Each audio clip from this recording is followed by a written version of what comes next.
Sergio was a man that had lived all over the world, but he was a Brazilian. It's a place where he was the sun, he was the man from Rio de Janeiro. He was anonymous. He could become himself. Sergio had a well-worked tradition. Every time he would land in Rio de Janeiro, we would rush to Gilda's house, to his mother's house, drop the luggage, dash to the beach, to his favorite corner, run straight into the water, and the moment that he would go and put his head under the water and emerge up, he would say, yes, I have arrived.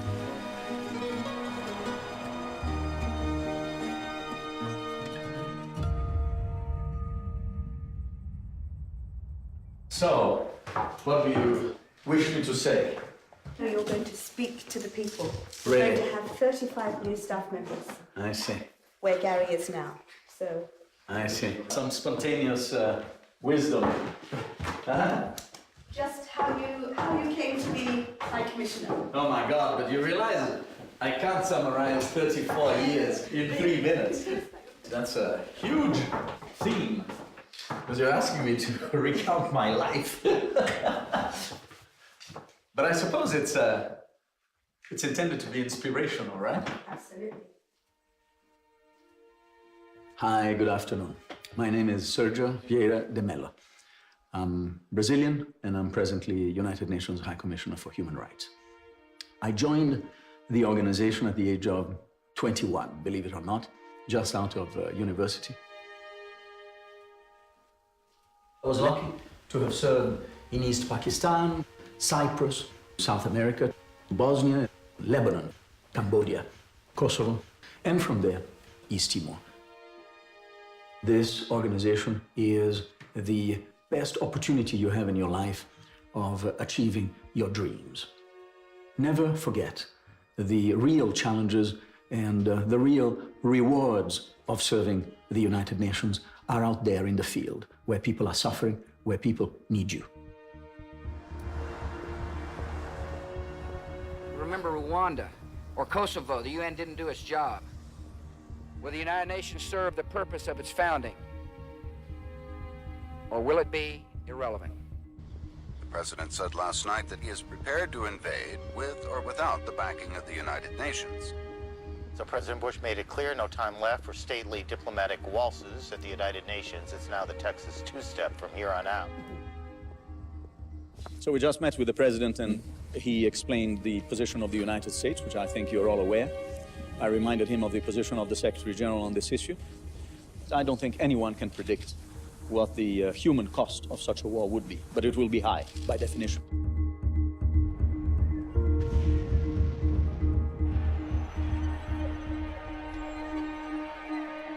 The conflict in Iraq and the removal of Saddam had been immensely controversial. It had been deeply opposed by many within the international community. It split the UN Security Council. So I thought it was particularly important that the UN were in a prime role. The countries that had fought so fiercely over whether to go to war decided that they had to somehow kiss and make up. Let's agree that we all have an interest in seeing Iraq stabilized. Let's send a United Nations mission, and much more importantly, in a way, let's send the most charismatic, most experienced person in the entire system of conflict management, conflict prevention, nation building, refugee care, you name it. Let's send this guy who's known as a cross between James Bond and Bobby Kennedy. Let's send Sergio. I asked him personally to take the job in Iraq. I said, you're the right person for this job, and I hope you'll do it. President Bush, I know, had met him and I think rated him very highly. And, you know, there was therefore a general consensus that if he could be persuaded to do it, he would be the right person. He never wanted the job in Iraq. But that week, he called me to say that he had just received a phone call from New York where the Secretary General was asking him to go and see him. And I asked him, is that to talk about what? About Iraq? But you were already clear about your position vis-a-vis Iraq. Sergio, with his friends, was absolutely adamantly saying, no way, forget it. Are you crazy? I've just got a new job, and here with Caroline, etc., etc. Gradually, the interest mounted and the pressures mounted, and he clearly became more interested and was finally influenced, I think, by the profile of the issue. It was the center stage of international UN action in 2003. I have asked Mr. Sergio de Mello to serve as my special representative. He will lead the UN effort in Iraq for the next 4 months. He went to Iraq with a cadre of experts on constitutions, elections, policing, refugees, the best and brightest of the international community. He felt like he had all that he needed for success, and the way he defined success was a speedy end to the occupation and a smooth and peaceful transition to a brighter post-Saddam independent future. We see our role as one that supports the Iraqis to replace as soon as possible the coalition and recover fully their sovereignty. No one likes to be under occupation. And I often ask myself, how would I feel if I saw foreign tanks in the streets of Rio de Janeiro, my hometown? I wouldn't like it. And I would want that to come to an end very, very quickly. And I would have wanted it not to happen in the first place.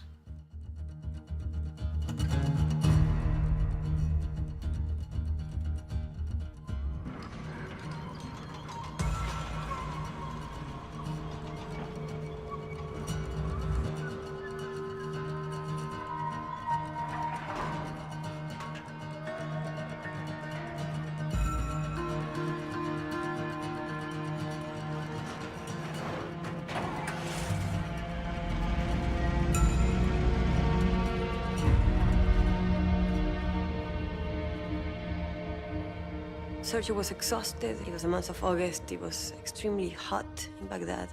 We got up early. We met our other colleagues downstairs and then headed all together to the Canal Hotel. Et donc il a déjeuné rapidement et il s'est levé. Donc le convoi était prêt à partir pour Canal Hotel. Et il avait un regard très, très évasif. Je le voyais et il était appuyé contre la vitre du véhicule. Il regardait à l'extérieur et vraiment, je le sentais pas bien. Pourquoi, je sais pas. On August 19th, he was preparing to issue 2 statements, 2 open criticisms of the coalition for their excessive use of force. He knew the Americans would go nuts. And yet Sergio understood if he didn't take this step, the United Nations would continue more and more to just be seen as an accomplice of the United States. Il avait rendez-vous avec Paul Bremer. Le convoi était prêt en bas. On était tous sur le point de départ vers 14h. On reçoit un appel du centre de commandement américain qui dit que le rendez-vous était annulé. Unexpectedly, the meeting had been cancelled, so he ended up remaining in the office and called me in at lunchtime to have lunch with him. I told him that I was going to stay in and skip lunch and just work through. Then I knew that in the afternoon he was having another series of meetings and we were going to meet each other again.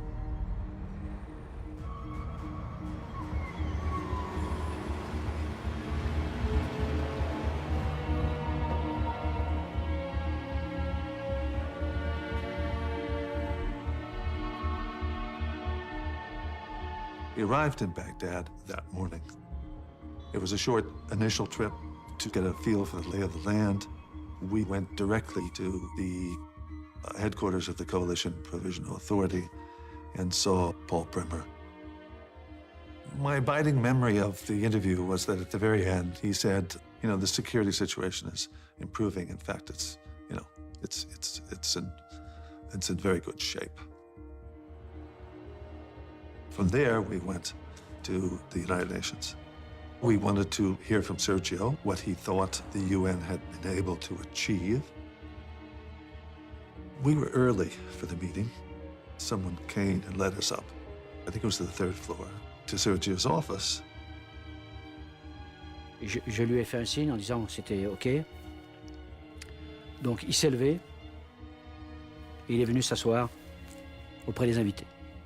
Sergio was at his desk and he was putting papers together, and then he came over to us and sat us down. I was sitting directly opposite him, just a couple of feet away.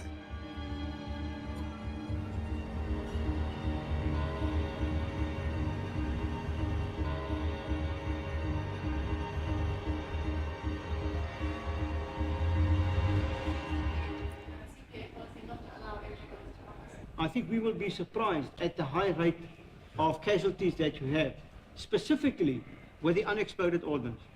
And in our landmine impact survey in the north, we found that 80...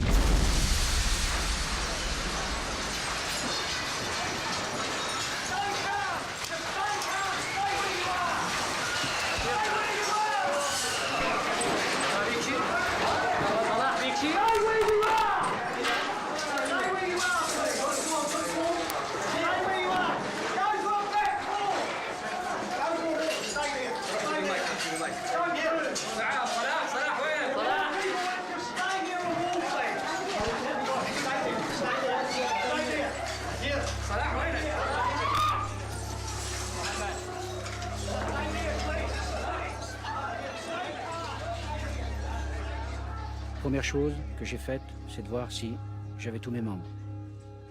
Si j'étais blessé, j'entendais plus rien. Première chose, je me suis dit le patron. Voilà ce que j'ai dit. When the explosion took place, I thought it was a mortar, which tells you that even after many years in Beirut, you still can be wrong on things. When Ghassan stood up,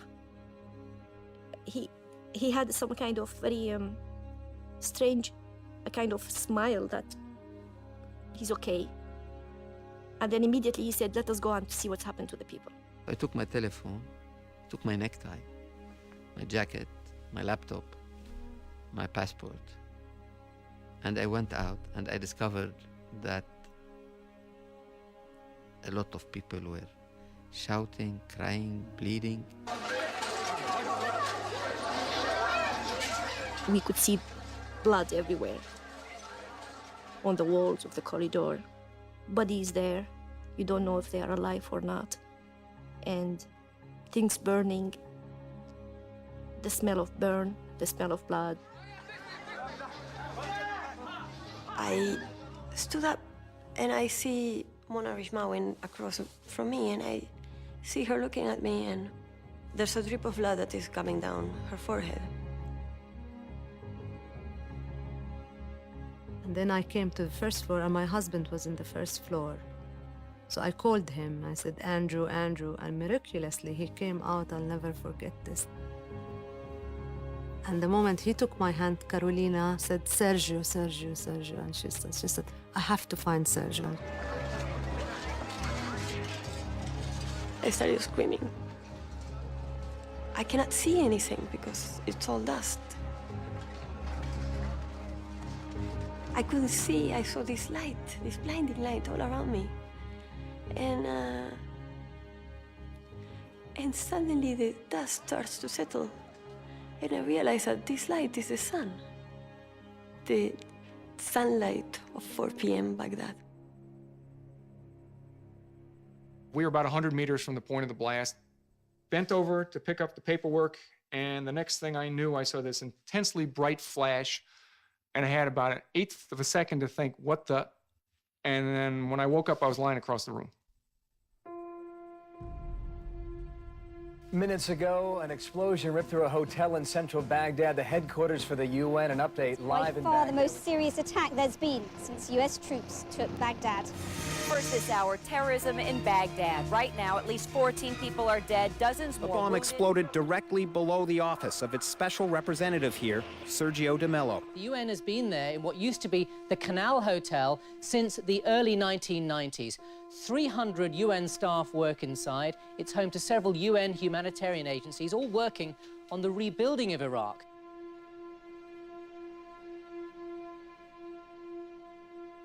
Je suis rentré, il y avait le petit Bonaventura, l'assistant, qui était mort. Je suis rentré dans le bureau de Jonathan. Rick était là, mort aussi. Et tout de suite, après le bureau de Jonathan, le vide. Plus de bureau. C'était... J'ai appelé Sergio, et pas de réponse. Je suis sorti du bâtiment. J'ai contourné le bâtiment. Et je suis monté sur le gravat pour chercher Sergio. Et avec moi, il y avait un Australien, Jeff, qui était l'attaché militaire de Sergio. I was calling out, stopping, listening. Move a meter, call out, stop, listen. There was this other fella who was running towards the rubble, who was in US military uniform. I said, "Who are you?" And he said, "My name's Bill." The gentleman in a blue UN baseball cap came up and he said something to the effect of like, "Where are the rest of you guys?" And I said, "There are no rest of our guys. It's me and a captain right now. I want to go in the building and do an internal reconnaissance and see." I must have been nuts to even think about going in the building. But firefighters have this thing, you know, we run into burning buildings when everybody else is running out of burning buildings.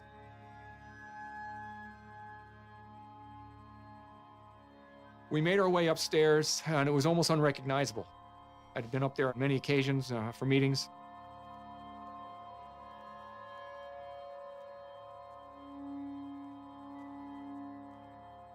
As we walked along, I was looking, and at one point I found a little spot of light down below. If you looked in there, I could see two people.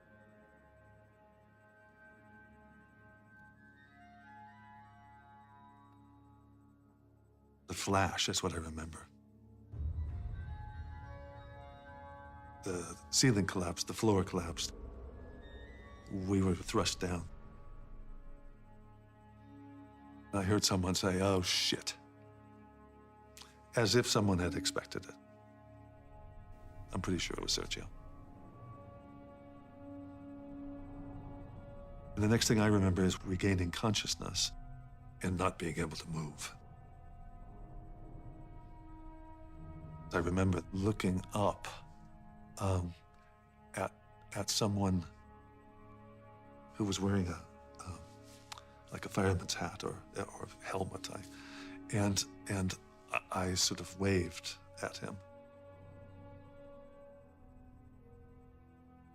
It may sound melodramatic, but honestly, from looking at it, I was pretty convinced that this was going to be a one-way trip. You know, I'd seen Oklahoma City, done enough collapse rescue stuff, and the building was still moving. You know, bricks were still falling. It was, you know, within a few minutes of the blast. I was kind of convinced this is a one-way trip, and I said, you know, tell my wife and my daughter I love them. I took my body armor off and started to climb down the hole. I got down to about where the first floor would be.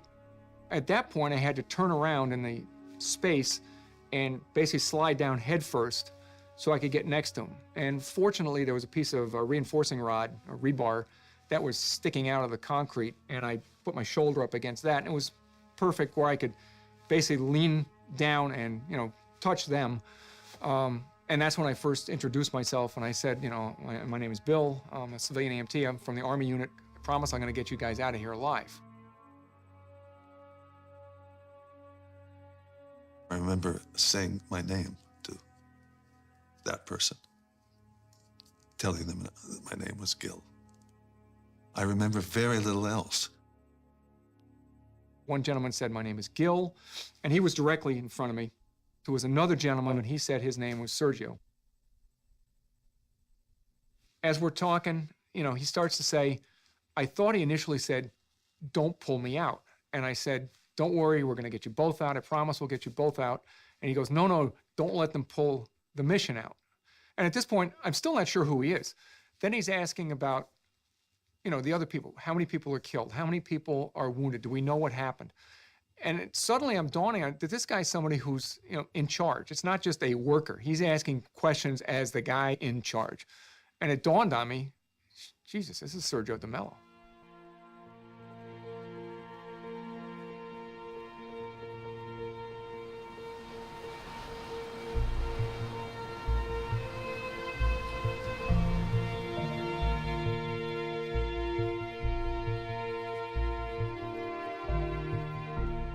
Ele tinha os dentes de leite tão perfeitos.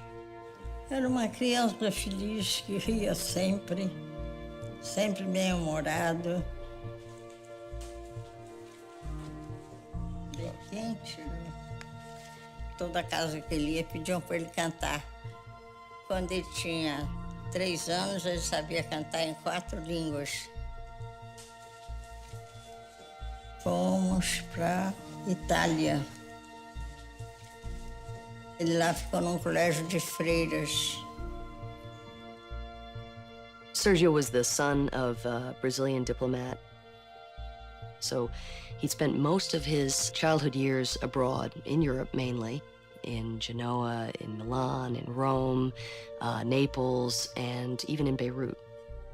Through that vagabond life, this was just second nature to him. This capacity to just descend into a new place, kind of look around and say, okay, I'm home. Até que ele foi para o colégio francês. Ele fez a Sorbonne, fez filosofia.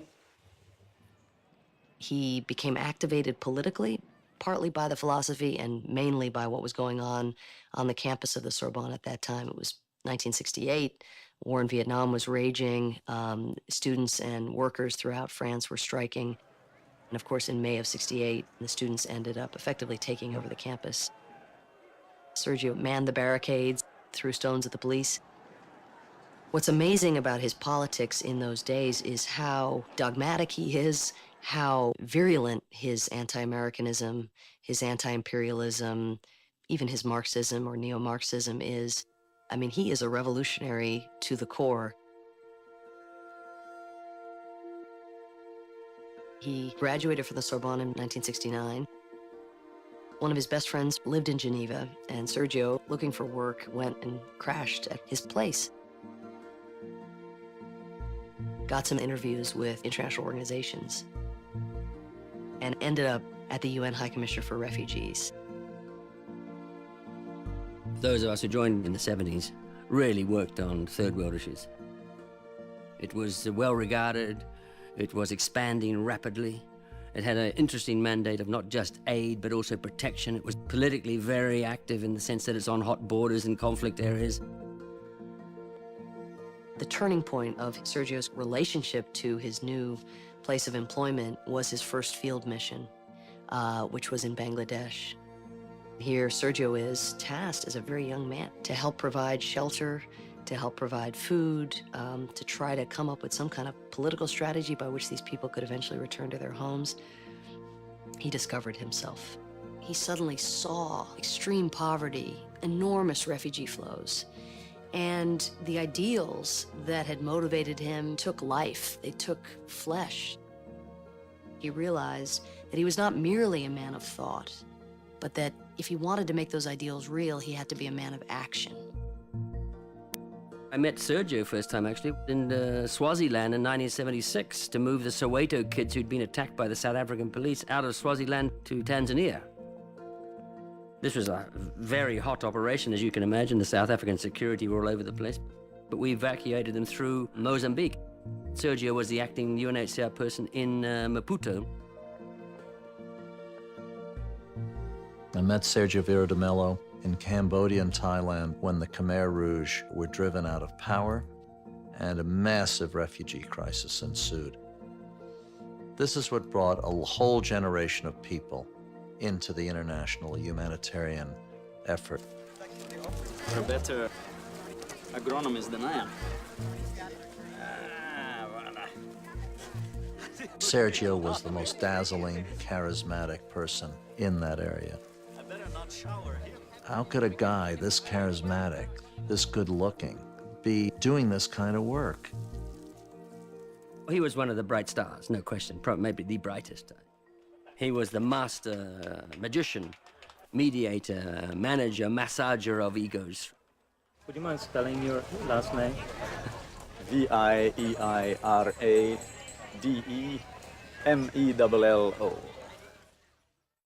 The mission was to return between 350 and 400,000 refugees who were primarily living on the borders with Thailand in refugee camps for a prolonged period of time already, to return them ahead of the elections that were scheduled to take place. Sergio was convinced that the only way to make the repatriation a success was to work with the Khmer Rouge. But this was controversial because they were what they were. Their senior leadership had been part of a genocidal regime. He had a long fascination with evil genius, the mind of evil men and how they functioned and why, especially intellectual evil, as the Khmer Rouge were. There was no question it was high risk and shouldn't have happened. It was all done in a bit of an unorthodox way. There was a meeting place which was in the middle of nowhere. We had no idea where we were going.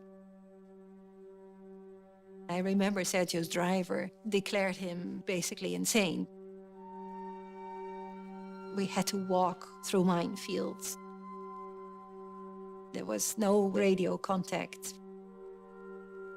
And it was an hour and a half by tractor trailer to a minuscule kind of settlement headquarters.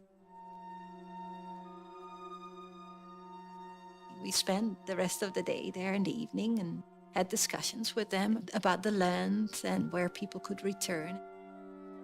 It was just an extraordinary experience. Sergio never underestimated, of course, who he was dealing with and what their historical baggage was, but that did not cause him to think that he shouldn't talk to them. He wasn't a black or white kind of guy. War Criminals, My Friends, was what his autobiography could have been called. He was rather inclined to see a broader view, perhaps, than many of us would. I would be the dogmatic human rights approach that these guys are war criminals and should be put on trial immediately. He told me to stop, get off my high horse. I think it was a breakthrough. It was the first time that the UN, and probably foreigners for that matter, were in touch with the official Khmer governing structure. Sergio managed to convince at least some leading members of the Khmer Rouge that cooperation with the international community was a more constructive approach and more in their self-interest than sabotage. More tangibly, he managed to produce one of the few concrete successes of a long international and a very expensive international engagement in Cambodia: the return of 400,000 Cambodians to their homes.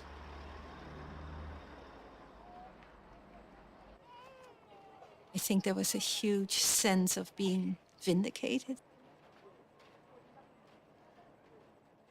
I think you can almost see a sense of satisfaction on his face that they're able to take their destiny in their own hands. May they be blessed with happiness, lasting peace, and prosperity. We are all here betting on peace. We will, as from this morning, and with deep emotion, escort you home. Thank you. From that point forward, he wasn't just a UN success story or a humanitarian success story. He was an individual that governments thought about as a problem solver, as a troubleshooter, as a go-to guy, as someone that you could put into harm's way, have talked to the world's most dangerous people, and he could somehow pull rabbits out of the hat. Eu já olhava ele como 007, não morre. Eu perguntei a ele, Sérgio, por que você vai para esses países, para esses que estão em conflitos, perigosos? Aí ele ria e não respondia.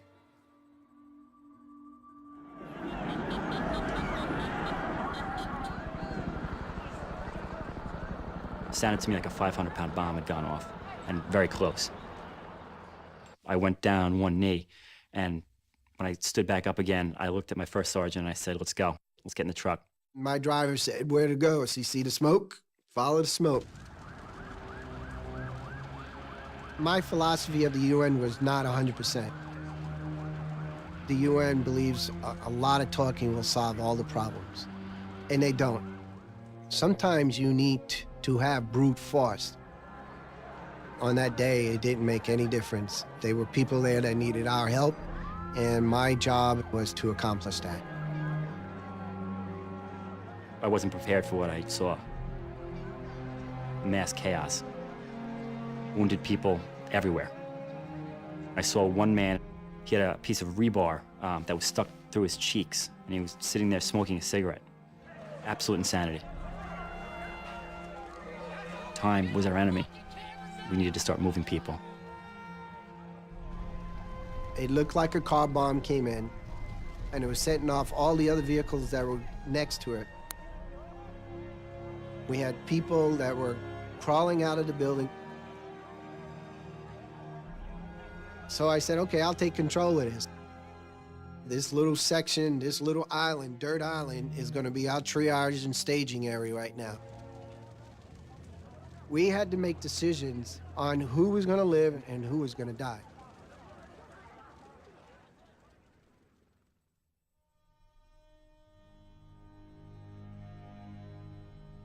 One of the things we have in the civilian medical world is called the golden hour. Basically, if you can get somebody to a trauma center within 60 minutes from injury, if you can get them there alive, they have a pretty good chance of surviving, at least in the Western world. At this point, I don't hear anybody calling. It's just this quiet little womb in there. It's hotter than you know what. Both men were covered in brick and debris from the waist down. Sergio was actually more almost chest high. You couldn't see that anything was broken or out of place, but he was covered completely. They both had severe lower extremity injuries. Gil's, you could see his left leg was folded up. Sergio, you presume he's got that much weight on him, he's got crush injuries. I was able to start an IV on Gil Loescher. I could not get to Sergio de Mello well enough to get an IV going. I just physically couldn't get in there without lying on top of Gil. I knew we had no heavy equipment, so I knew the only way we were going to get these guys out is the old-fashioned way. So I started taking bricks, you know, a couple of bricks at a time, throwing them up on the opening, go back down and get a couple more bricks, and just to try to get these guys uncovered.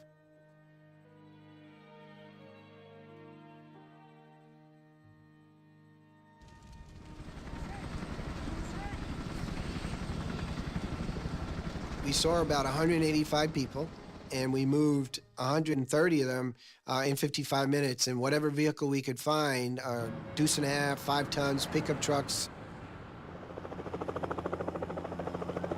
MP units were arriving at this point, and they set up a 360-degree security perimeter around the outside. Sir, I need you to back up. We then set to work searching the building and looking for survivors. Probably about an hour or so down the line, I heard a cry that there's more people up here. So I said, okay, I'm going upstairs to check.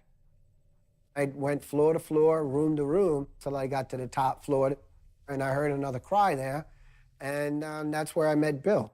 About 40 minutes after I arrived, I hear somebody yelling from up above. And the guy goes, do you need any help? And the last thing I wanted was somebody who had no training down there, going to make more problems, knock more bricks down. And I said, do you have any experience? And he said, I'm a New York City firefighter paramedic. And I said, come on down. I looked at the hole and I just said, holy crap. Here would be the third floor, looking at it from the side. When it collapsed, the roof basically went. Sergio's office would have been somewhere in here. The second floor had collapsed partially down.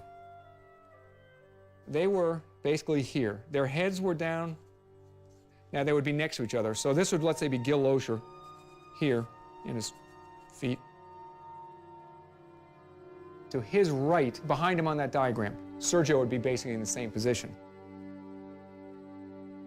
Several bodies were actually located in this area over here. That were the other people that were in the meeting.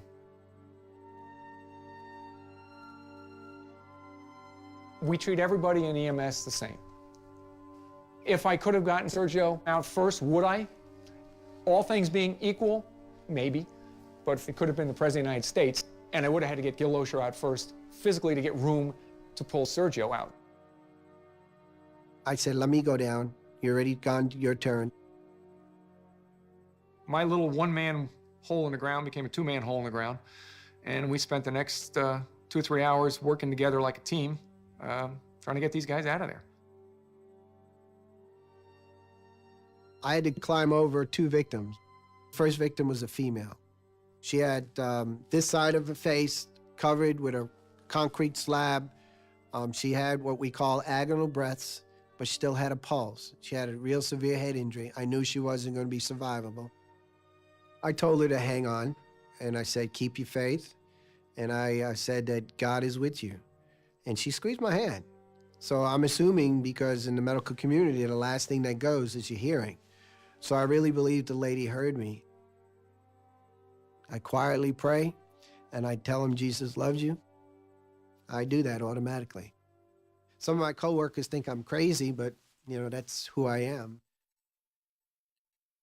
I continue to go down. I finally got down to the bottom of the first floor. And I heard 2 people that were talking, and one was Sergio. He was to the left of me, and Gil was more or less straight right in front of me. He was conscious. He knew what was going on. He knew what happened. He knew where he was. He knew his name. He knew how old he was and where he was from. And he told me he was from Oxford, England. He was an American working there. I'm told that I was conscious for most of that time, but I don't remember. I told him, I'm going to continue to work while you talk.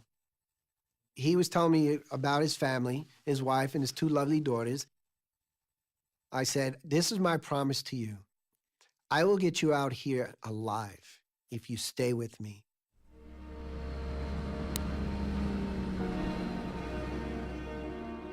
La terre était brûlante.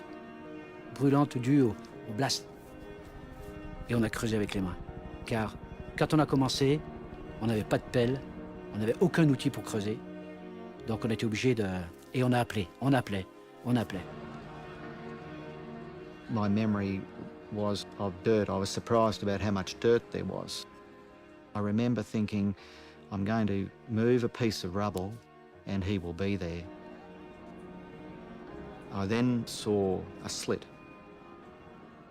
I put my head in and called out again, and it was Sergio. I just felt wonderful.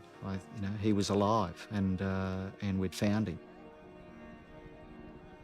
We found a hole through which we were communicating. Sergio! Sergio! In French, tiens bon, we will come and help you, don't worry.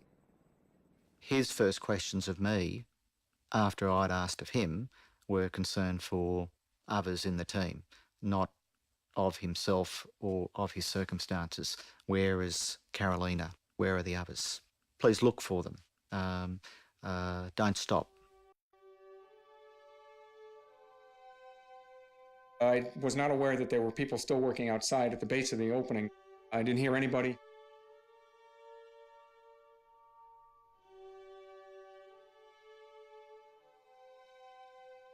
At this point, I was able to yell out one of my sergeants. I said, Robbie, I need a rope. I need something to haul this stuff out. I need lights. I never saw any equipment because He was a buck sergeant, and as he came through, now as more and more people are showing up from the Army, higher ranking, it was like, hey, we need that rope. You know, captain would say, give me the rope. And he'd say, well, I need it from my first sergeant. I'm a captain, give me the rope. You know, I need this. I'm a colonel, give me. Never got any of that stuff. At that point, both of them were lucid, conscious. I'm just trying to keep them talking. What I was taught was to get their minds off their injuries. The survival rate is greater when we get their mind off for what's going on at that time. Kind of put them in another area in their life, get their mind away from Baghdad.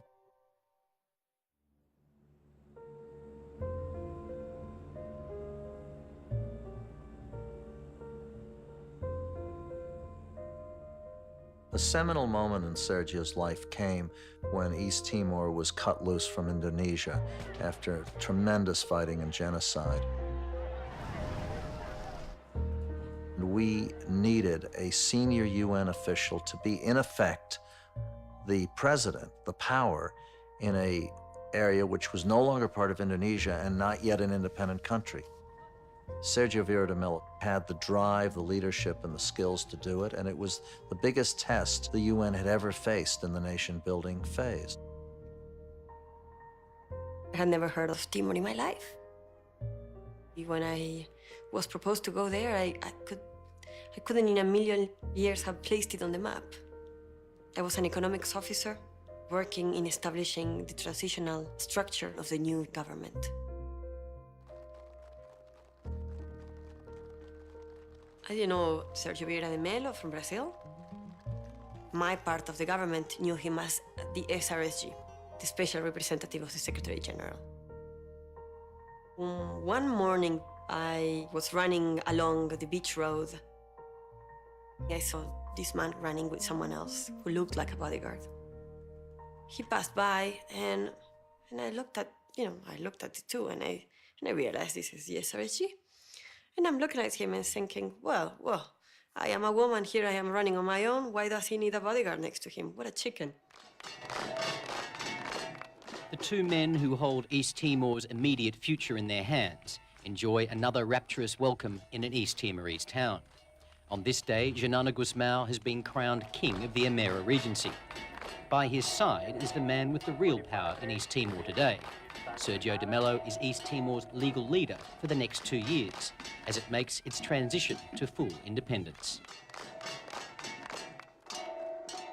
Here, Sergio, a guy who, in his early 20s, had preached against imperialism, had thrown stones at Parisian police, and suddenly he was in charge. He was the viceroy. The United Nations gave Sergio all the powers of a dictator, but he never dictated anything. He set up a consultative council that included the top East Timorese leaders, and later a cabinet, which included the East Timorese leaders. And he never took a decision that the East Timorese disagreed with. East Timor will have an elected representative body working for the people to frame a constitution that is of the people. This is a momentous achievement. Democracy looks to be in a very healthy state indeed. The real first time when I talked to Sergio was at a formal dinner. I arrived very early, and it turned out that the only person who was there, the first person who was there, was Sergio. No one else was there, so we started chatting away. He told me that he knew I was from Argentina and that he had spent the first days of his life in Argentina, in Buenos Aires. And I was surprised to hear that.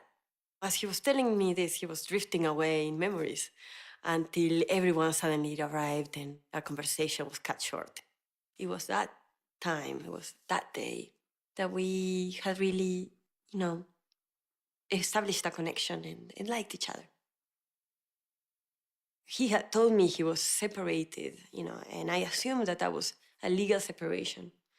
It was later on that he told me that he was not legally separated. But I must say that at the beginning he was not, 100% clear from that. Sergio had gotten married very young to Annie, and I don't think when he had his two sons that he would have forecast that so much of his life would be spent away from his home in France. He was never a terribly faithful husband. He had relationships outside his marriage, a couple of which were very, very public. In Cambodia, he had lived with his girlfriend and worked with her in the mission. It was clear to everybody with whom we worked that we had a relationship. It was, for me, very difficult because he was married and we were clearly serious. I never met his wife, but I'm sure she knew.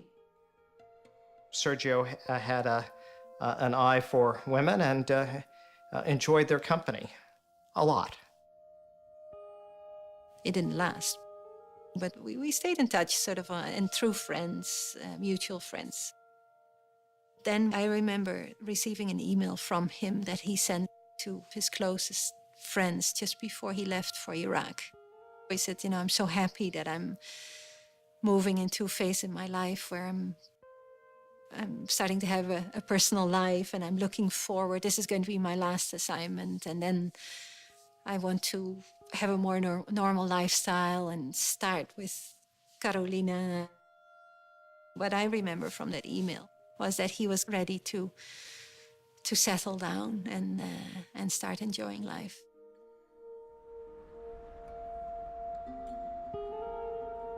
With Carolina, he was saying, this is the woman I'm going to marry.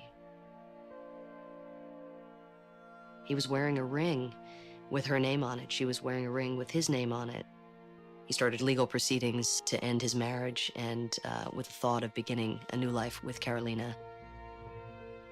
He really wanted to have a second chance at having a family. I think he did regret not having spent more time with his sons.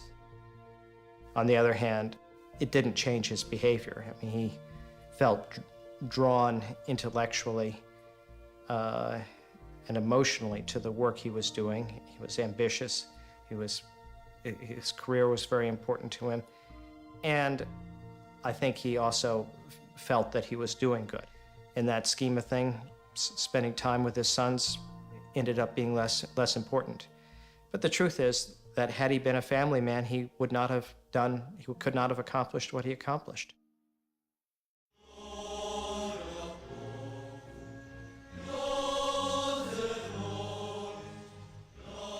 All of a sudden, things just started falling into place. Yes, independence will take place, and yes, and we are in love, and, life cannot be better than life at that moment in time. It was his success in East Timor that proved that he was at a unique level. He inherited this war-torn, genocide-torn half an island, had presided over it, built it up, and handed it off as an independent country. After the ceremony is finished, several parties were taking place. The president of the World Bank was toasting with President Clinton, and many heads of state were in town. He told me, Carolina, I don't want to go to any party. I just want for the two of us to be together, and let's do our own thing. Why don't we go for a run?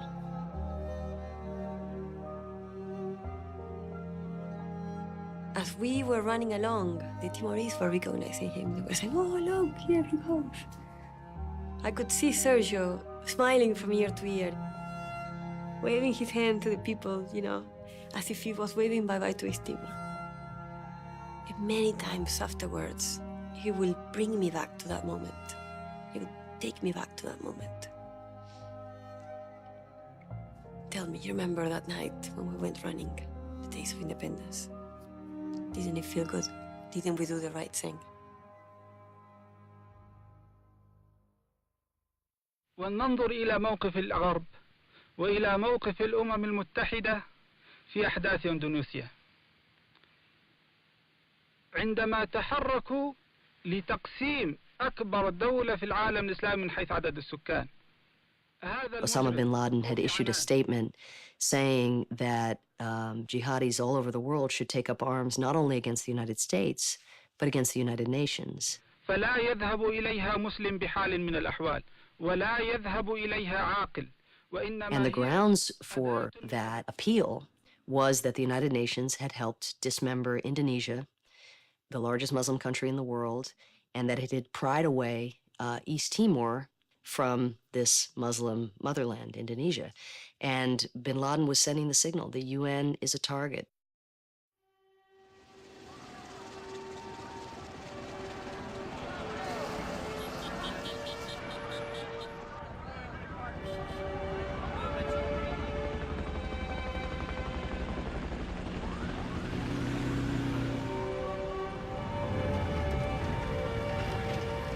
It's an unusual thing for the United Nations to be targeted when our objective in that country, I think, which should be recognized by all, is to just help Iraqis get back on their feet. A special representative by the UN, Sergio de Mello, was there in the compound when this truck bomb detonated right below his window.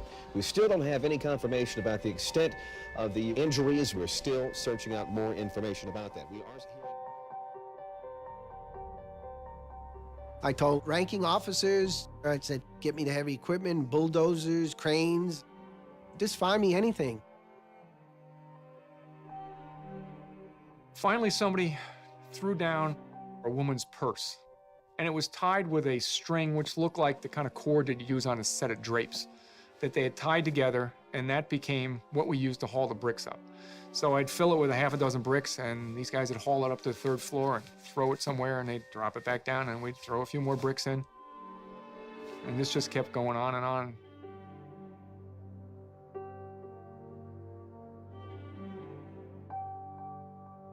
That went on for hours until there was enough room for me to move Gil or Sergio a little bit out of the way. Sergio did move a little bit, but every time I moved him, he was in agony. And every time I moved him, the dirt and the walls were shifting. So I really had no means of supporting the walls up because I didn't have 2x4s or 4x4s or anything like that. But this stuff didn't come fast enough. There was no unity of command, no unity of effort. Basically, you know, fire service in America, Canada, Western Europe, they're going to have shoring equipment. They're going to have things that we can use to stabilize the building, to get them out. We had nothing but our hands, a lady's purse, and a string.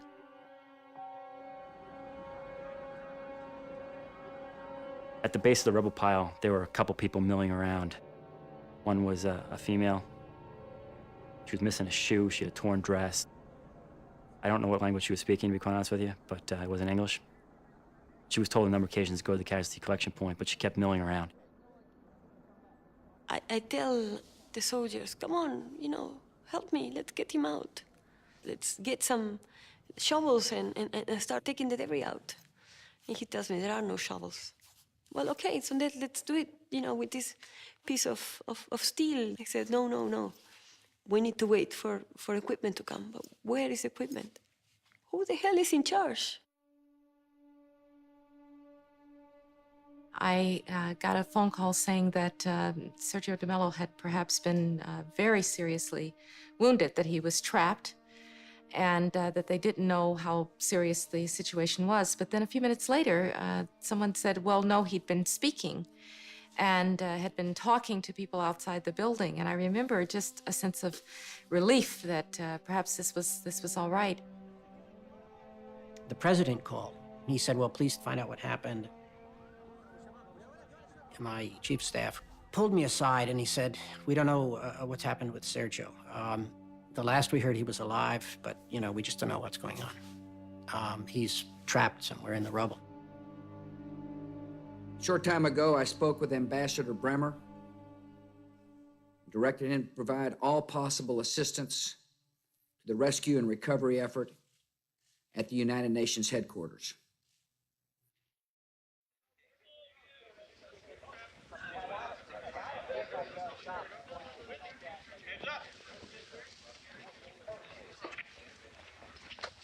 You ask questions or you want to hear from me? Both. Yeah? The president immediately took to him. He was elegant.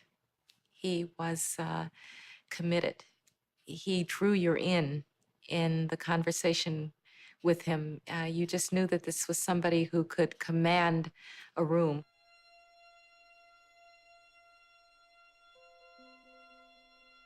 Señor Secretario General, distinguidos miembros del Consejo, amigos, creo que tenemos razones para ser optimistas sobre el futuro de Irak, pero tenemos poco margen de error.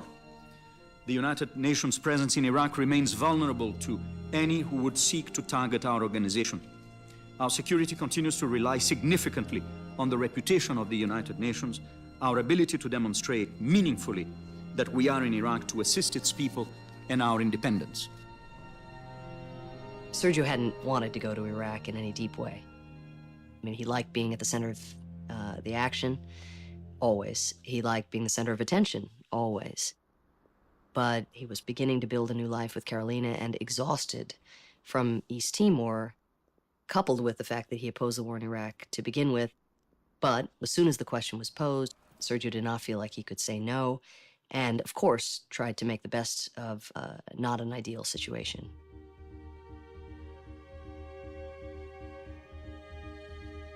I never forget him writing his speech for his landing in Baghdad. I think he didn't have the press that he expected because Bremer had called a press conference for his own at the same time, so that sort of sabotaged it a bit. But he was pretty aware of a historic event, and I think also pretty aware that he had an awful mandate from the Security Council. It wasn't a political management mission. It wasn't a humanitarian mission. It was a compromise mission under the US occupation. But if anyone could have achieved something in that political hodgepodge mess of a situation, it would have been Sergio. Hi. The first thing he wanted to do is to listen. He went to Basra, Mosul, Erbil, all over. He was very attentive to how normal Iraqis were living day by day. Water, electricity. He saw it very much of a question of human dignity. What I do? If I don't have money, what I do? I stole, became a thief? No, don't. No, I am graduated from university. Oh, he didn't know much, but he did not pretend to know much. That was something that you'd immediately like about him, that he was willing to listen, to learn. We had an advantage. Everybody is, in principle, willing to talk to us, which was not the case with the Americans. I am here to listen to you. I am here to learn. Tell me, frankly, how you believe the United Nations, myself, and my colleagues can be helpful to you. Shukran jazeelan. Sergio worked non-stop.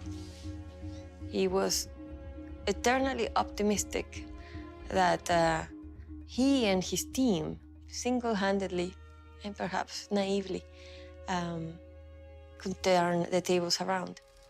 We've had a very good first meeting with Mr. de Mello here, going over a very wide range of issues on which we can work together to help in our common objective, which is producing an independent, democratic, peaceful Iraq. And I think we have a very good sense. Sergio saw nothing incompatible with trying to help the UN by helping the Iraqis, which in turn would help the United States. There wasn't any press briefing foreseen in our program. He was not an accomplice to the terrible mistakes of the Bush administration. He was doing what he could for the Iraqi people. And in typical Sergio fashion, he was paying too little attention to the fact that he was at great personal risk precisely because the more effective he was, the more he'd be perceived by the enemies of the U.S. as serving American interests. Is there a real role to the United Nations in political process in Iraq, or it's just a cover to the American occupation? Thank you. First of all, my friend, in answering your second question, the UN, its Secretary General, and Sergio Vieira de Mello, representative of the Secretary General, are no tool and no cover for anyone, all right? We are an independent organization. Secretary General Kofi Annan and myself are independent from anyone. So don't suggest for a second that we're there supporting the United States or the coalition, all right?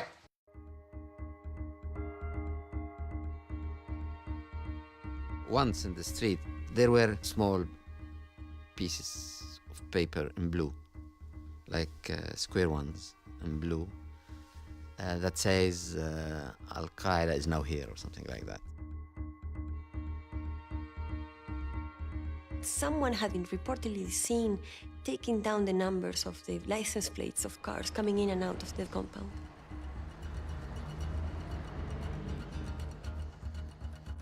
As an anti-terrorism specialist, I try to look at it from the terrorist point of view. And I was thinking that, you know, if I was a terrorist, it would be so easy to drive a truck loaded with explosives down the driveway and detonate it right next to the UN and blow it up. I recommended strongly that they put in a large reinforced gate at the entrance to Canal Road driveway. But it was a very busy road, and they were concerned that traffic trying to get into the parking lot would queue up and they'd have accidents and it would just be a mess. And I reported back that I thought, you know, it'd be better to have a few fender bender accidents than have somebody drive a truck up the driveway and blow up the building. In lieu of the gate that I had recommended, the 2nd Cavalry had supplied them with a Bradley armored fighting vehicle and a crew. And they were basically the valet parking. Later on, I noticed the vehicle was gone. And there was nothing there except a roll of concertina wire across the driveway. And I was like, uh-oh. When I spoke to somebody at the UN, I said, what happened to it? And they said, oh, Sergio ordered it moved. I'm like, oh, geez. He was trying to tone down the American presence at the UN compound. So it didn't look like the UN was, you know, part of the coalition forces. هذه المنظمة منظمة يسيطر عليها اليهود والأمريكان، وهذه جرائم واضحة في العالم الإسلامي.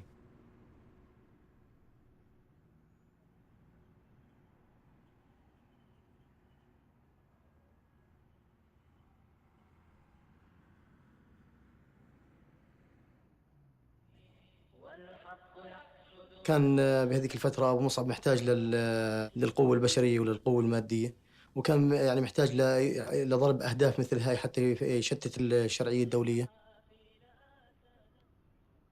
قاموا بضرب هذا المبنى بسبب إنه هذا المبنى كان وكر للاستخبارات والمخابرات الأمريكية والعالمية للقوة البشرية وللقوة المادية. الشغلة الثالثة قتل هذا المجرم سيرجيو.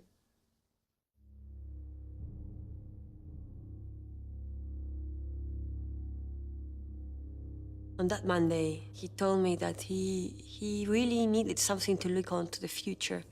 We needed to get going and start planning immediately on our next steps, our next move.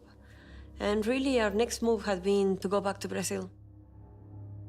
Monday night, he said, Carolina, let's book the flights and make sure that we have a clear exit strategy, because I need to be thinking that I'm going back to Brazil, I'm going back to Rio. We were 6 weeks away from leaving Baghdad.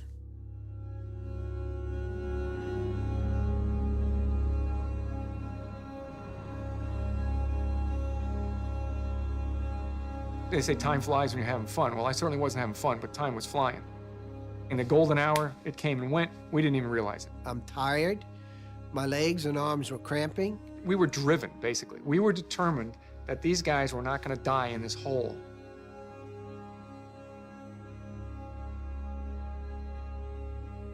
I tried to get them into what I felt was their religious belief.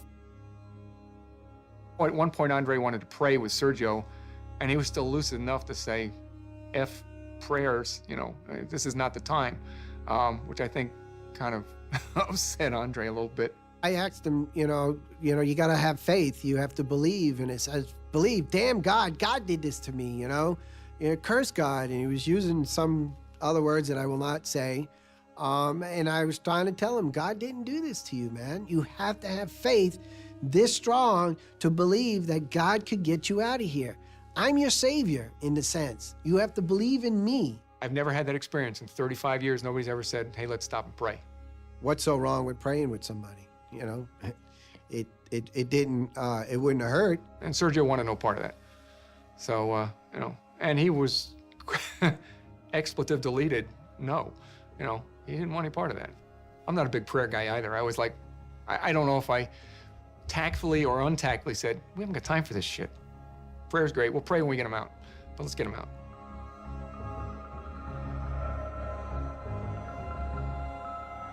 There are some soldiers who tell me to clear the area.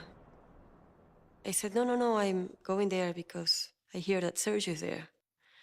And the soldier comes to me and says, no, you know, you have to clear the area, you have to step back. And I said, no, no.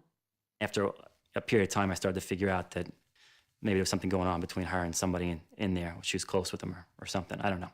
I could see she wanted to get up. And I thought about it for a second, and I said, you know what? Let them talk to each other. I gave her my hand. I let her come up. She put her head in the hole and started talking. I put my ear and my mouth very close to the hole, and I say, Sergio, ¿estás ahí? Sergio, are you there? And a very weak voice says, Carolina, my love, I'm in pain, I'm here. I love you. And I tell him I love him too. To be strong. And I'm going to get him out.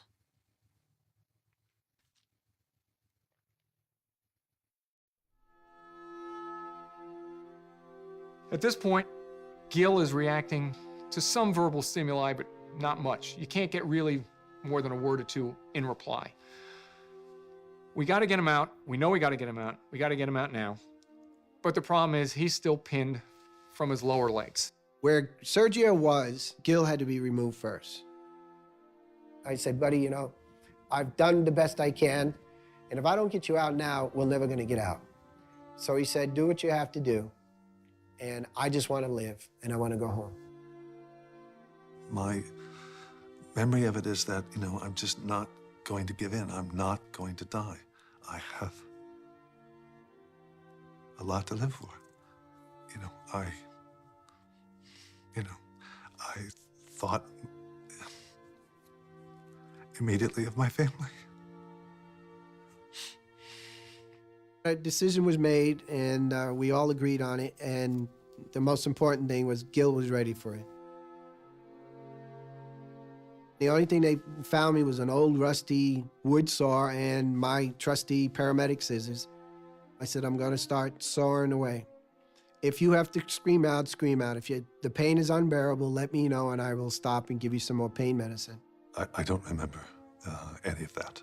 I've blacked that out. I started to cut through his first leg.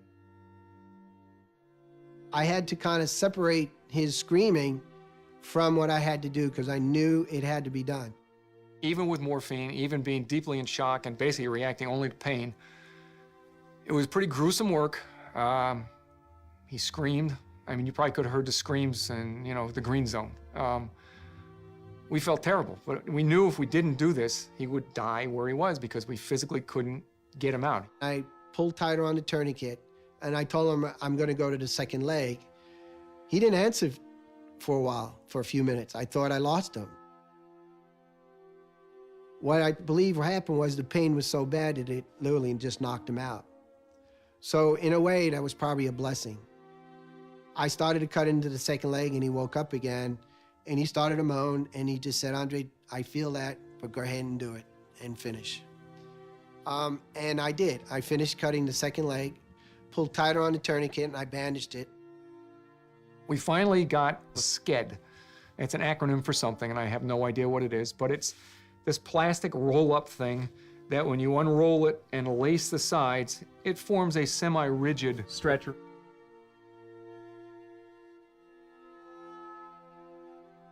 I got him in the best I can, and the team up on top was just waiting on me to say, go ahead and go.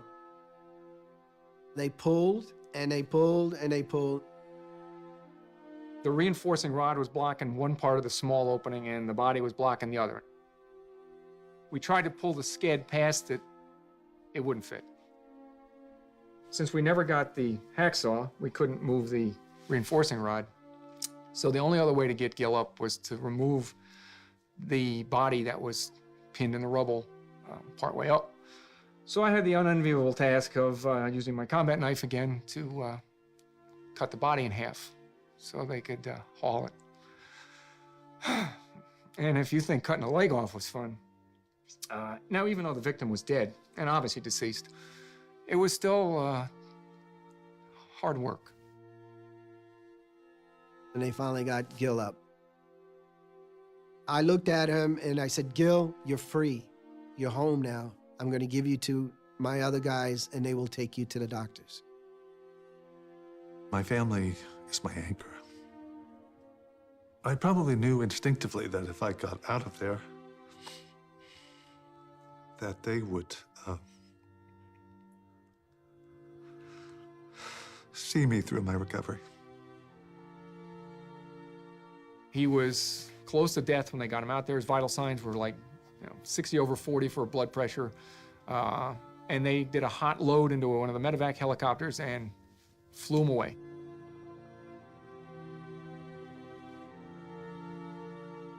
I spotted this man. I rushed to him and I asked him, please, I need your help. I need your help. My Sergio is in the rubble and he is going to die if we don't help him out. He told me, I have news for you. Do you see that helicopter, that Black Hawk that just left off? And I said, yes, yes. That is passing by now. That's probably the helicopter with him. But I have bad news for you. You have to be strong. To free him up, we had to cut his legs. And he's in a very bad shape. One of his arms is also in very bad shape. I said, okay, it's okay, it doesn't matter. Is he alive? I don't care about his legs. Is he alive? Yes. His mind was starting to go. He wasn't talking much anymore.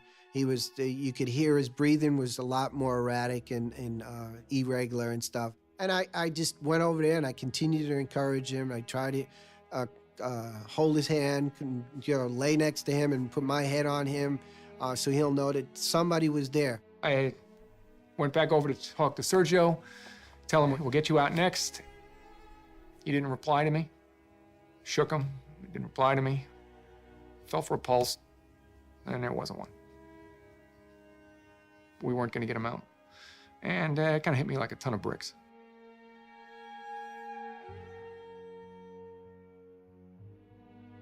I felt there is something wrong. I know there's something wrong. I hear on the back someone saying, Sergio's dead. Sergio's dead.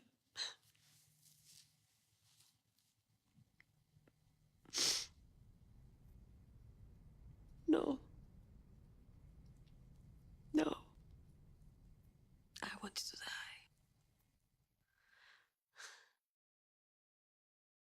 He failed me. He really failed me. I really believe God sent two miracles, Bill and myself. We were his angels, and he failed both of us. And it hurt real bad. I'm mad at him, but I'm also hurt for him because he didn't believe in me. He didn't believe in a miracle. We only asked him to stay alive, have the will to survive, have the faith to survive, and he didn't want to. Maybe he's misconstruing where he's saying, basically, don't worry about me, get everybody else out first. Maybe he's construing that as not a will to live. I look at that as being pretty selfless. I don't think that's lack of will to live. I think that's, I think that's a pretty damn good thing. I told him, I promise I'm going to get you out. And I didn't. I felt almost like he knew I lied to him.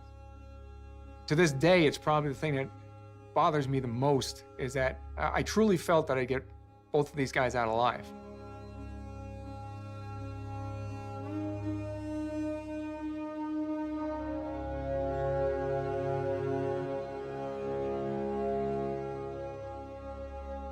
A soldier covered with sweat and dirt came over. He said, Mr. Messer, I'm very sorry. We tried to save Sergio, but he's dead. Now the press were clamoring for an interview. I could not say that I knew Sergio was dead because I couldn't have his family find out by my making a statement on television. So I basically lied. Excuse me, sir.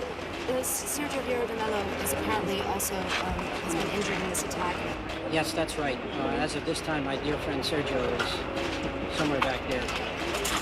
It may well be that he was the target of this attack. The truck was parked in such a place here in front of the building that it had to affect his office, which was on the second floor above us.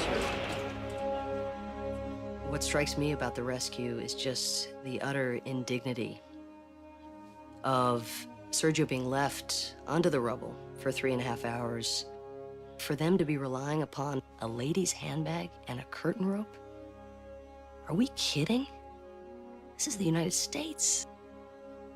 And the degree to which the political planners of this war failed not only Sergio and the UN officials and others who were killed that day, but also their own soldiers who put their lives on the line in that way.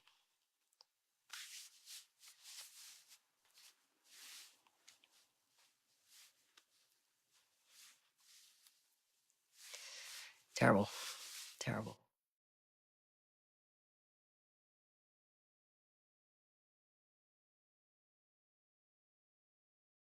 He was lying on his flag in the rubble, the United Nations flag.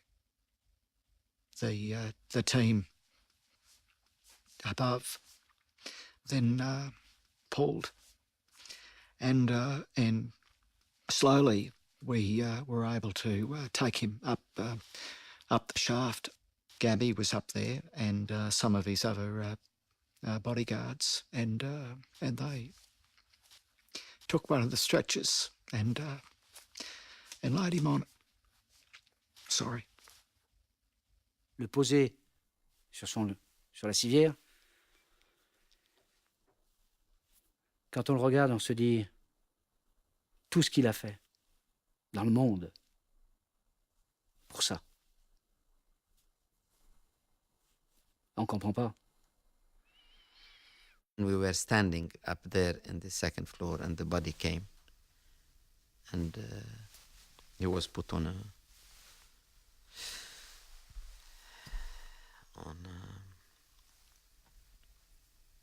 and I recognized him. His face was entirely intact,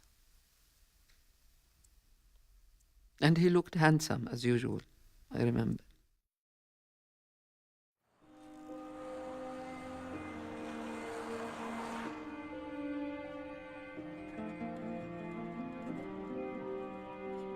Mais tarde, recebi um telefonema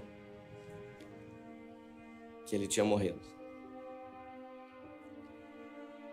Tive vontade de chorar, de gritar, mas minha avó estava aqui e ela não sabia de nada. Me controlei o que pude. Fui para o quarto e lá chorei um pouco e me concentrei e voltei para cuidar dela.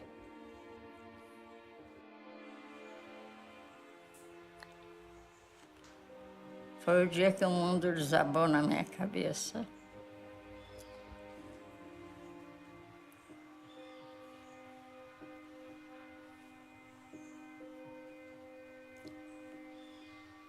Ter um filho como eu tive, com tantos predicados tão bom, e acabar assim.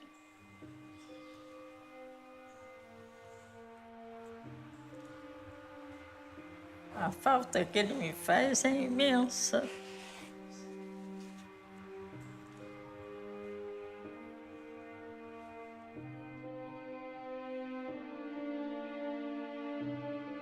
Non, je ne veux pas dire que je suis sorti du tunnel, mais je fais ma route. Et bien souvent, je vais au cimetière des rois, là où repose Sergio. Et de temps en temps, je vais parler avec Sergio. Voilà, maintenant, il est là-haut, en train de sauver des gens encore, certainement.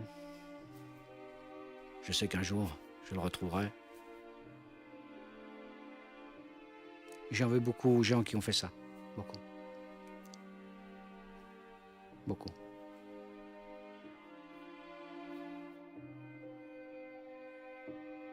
I was really impressed with his stoicism. Never asked about himself. He asked about others, you know. Never asked for anything for himself in the way of pain medicine. He was always asking, take care of the others. And I thought somebody should know that.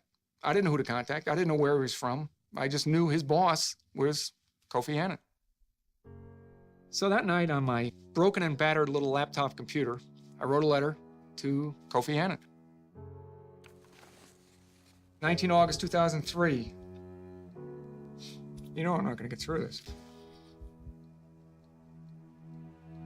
Subject, Sergio Vieira de Mello. As you are painfully aware, at approximately 16:30 today local time, a horrible disaster occurred at the UN headquarters in Baghdad. I was the first U.S. soldier to arrive on the scene, and the sight was catastrophic. Unfortunately, Mr. de Mello passed away. While there is no good way to die, it says a lot about a man's character when his last thoughts are for his family, his co-workers, and his country, or in this case, the UN. I'm truly sorry we could not have kept our promise to get him out alive. The UN is fortunate to have people of this caliber working for them. I salute all of them and hope that your mission in Iraq will conclude successfully. Mr. de Mello was a humanitarian of the first order. He will be hard to be replaced.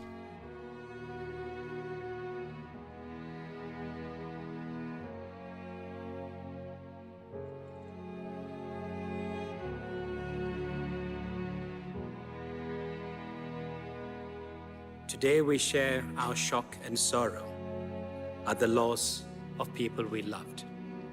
All of them leave a huge void.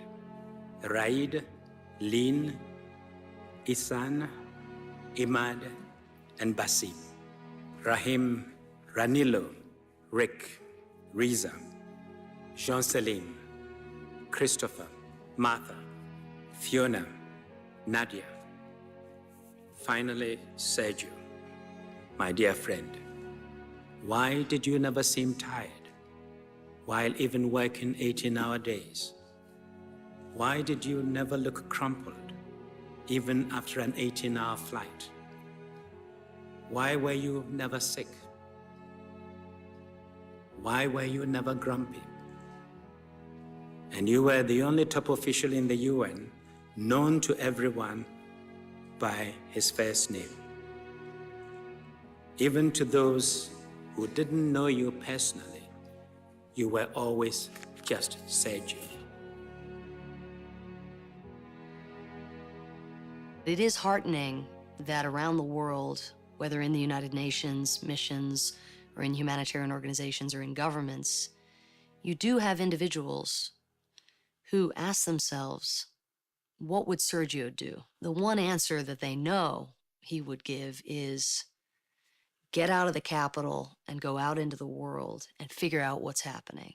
Figure out what's making people tick.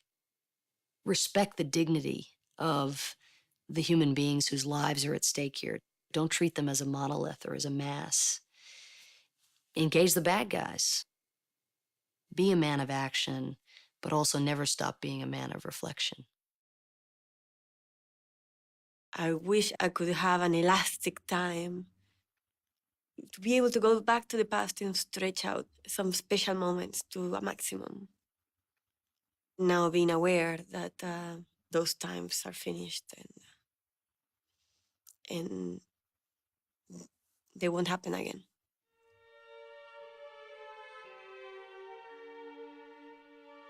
When I finally made it back to Brazil, I went to the spot where we would always arrive every time we would hit the ground in Brazil and go straight into the water at the sea. I really felt the strength of his spirit and the kindness of his spirit were right there. That's where I feel that Sergio is now, and where I feel that he really really rests forever.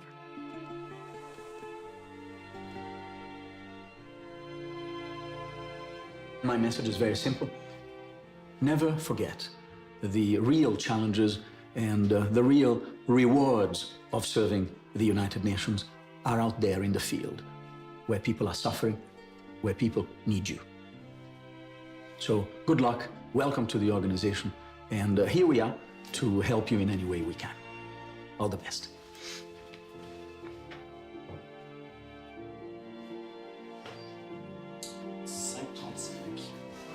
Okay.